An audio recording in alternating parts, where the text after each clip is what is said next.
Whether you're just starting out in streaming, or if you've been doing it for years, StreamerBot is the stream control app that will take your live stream to the next level.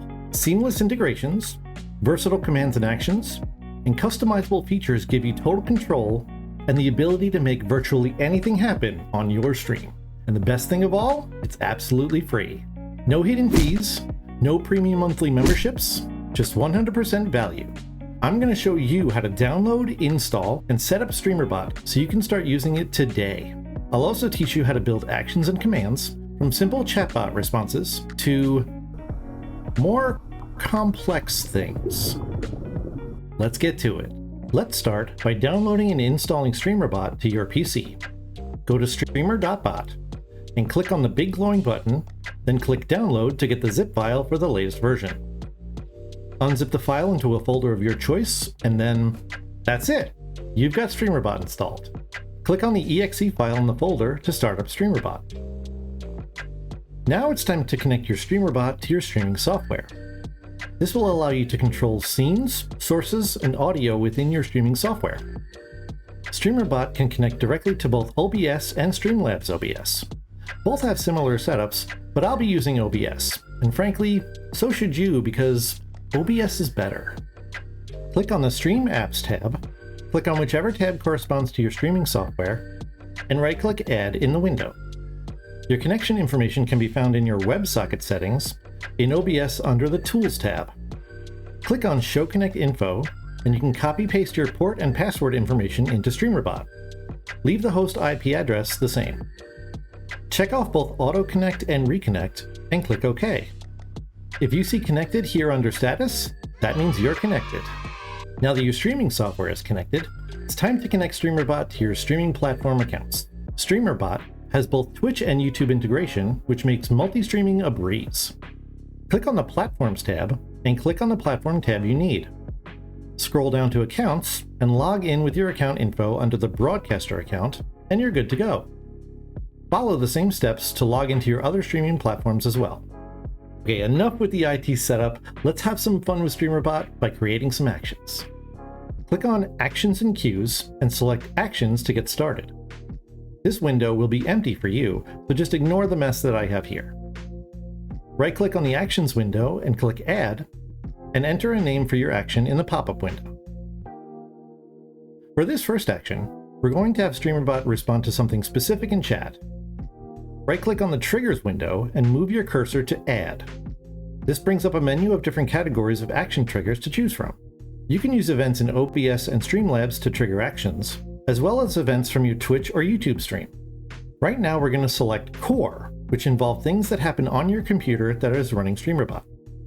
There are a lot of options here, but we are going to go to Commands and Command Triggered.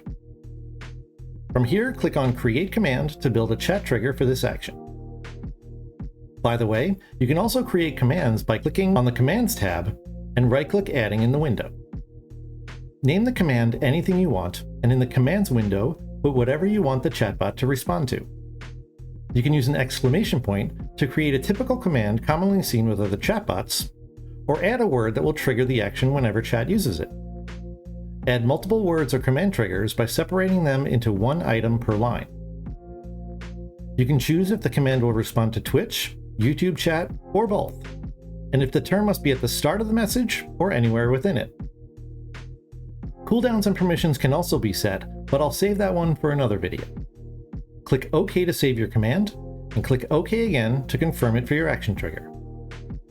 Next, it's time to set up what your action will do by sequencing your sub-actions. Sub-actions are all the things the StreamerBot can do with your streaming computer, your streaming software, your streaming platforms, and a bunch of other things.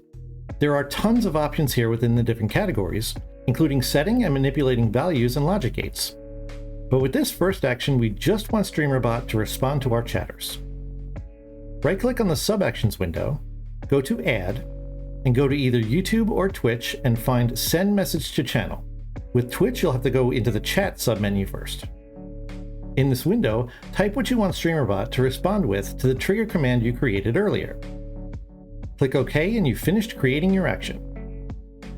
Now, if chat uses any of the words or terms listed in the command you created, it will respond with the text from the sub-action.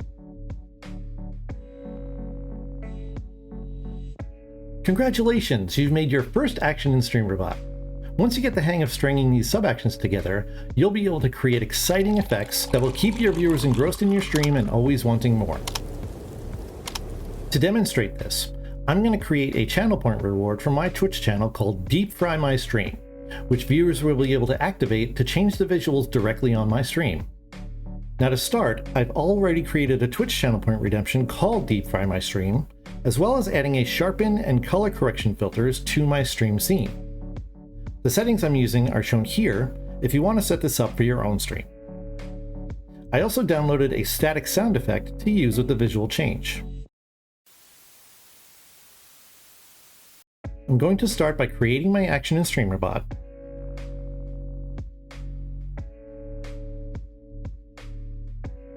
Selecting Twitch, Channel Reward, and Reward Redemption as a trigger,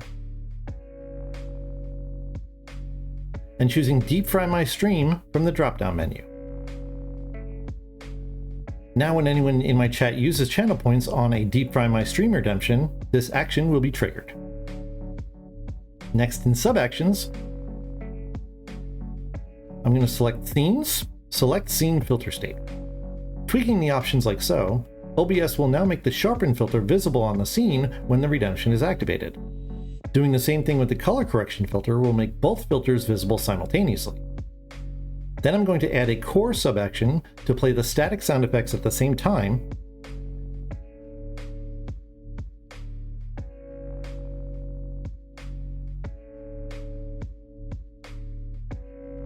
and then have both of the filters be switched back to hidden.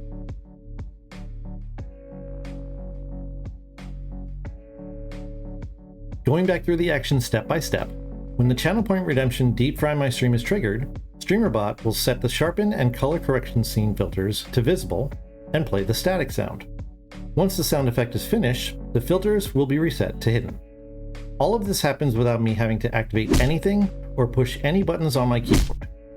We can see if it works by testing the trigger or by activating the channel point redemption itself. Let's give it a try. Maybe I'll just do something on accident when I get over there. All right, it works! With all of the different triggers and sub-actions available, you can make just about anything you can imagine happen on your live stream. And because StreamerBot supports C# programming as a sub-action, there is virtually no limit on what StreamerBot can do for you.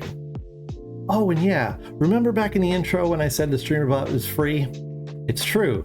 You get all of this power, customization, and versatility for the low price of $0. No monthly fees or paywall features, you get access to all of this and you don't pay a cent. There's no downside to using StreamerBot, and the ceiling is infinite. So if you're preparing to go live for the first time ever, or if you're a seasoned veteran looking for a way to level up your stream, make the right choice and go with StreamerBot. Thank you so much for watching. If you're looking for more StreamerBot tutorials, watch this next video to learn how to use variables in your actions and commands. And don't forget to like and subscribe to support the channel. See you on the next one.